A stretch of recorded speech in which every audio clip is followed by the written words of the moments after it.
Hello and Happy New Year. My name is Jason Mercer. I'm the Toronto Real Estate Board's Senior Manager of Market Analysis.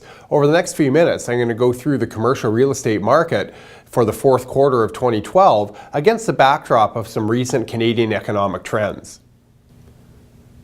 Now, if we look at the leasing market in the fourth quarter, we saw 3.9 million square feet of commercial retail, industrial, and office space change hands. Now, this was down by about 30% in comparison to the fourth quarter of 2011.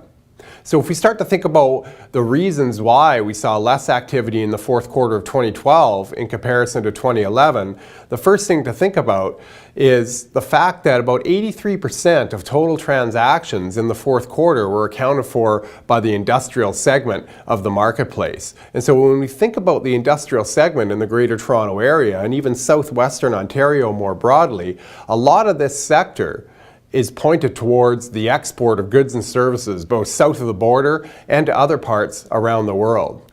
And so it's really been that export-driven side of the market that's been a drag on gross domestic product growth or overall economic growth in Canada over the last few quarters. And certainly the third quarter of this year was no exception, where we actually saw a dip in exports, and that contributed to an overall moderation in growth in the Canadian economy in the third quarter as well. So against this backdrop, it makes sense that firms that are focused on the production of goods and services for export have taken a bit of a cautious approach in terms of real estate investment. And that's one of the key reasons why, especially in the industrial market, why we've seen activity down in comparison to last year.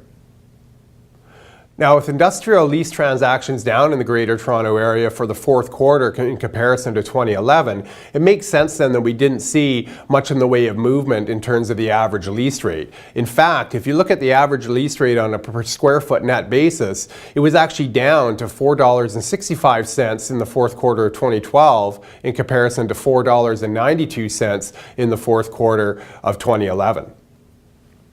Now, growth in average lease rates for commercial retail and office properties was mixed. If you look at the commercial retail segment, we actually saw the average lease rate on a per square foot net basis down. On the flip side of that coin, for office properties, we actually saw the average lease rate up over the fourth quarter of 2011. And so if we think about the reasons why there's this sort of mixed result for the average lease rates, it probably comes down to a combination of both changes in market conditions, but also changes in the types of properties being leased in 2012 versus 2011.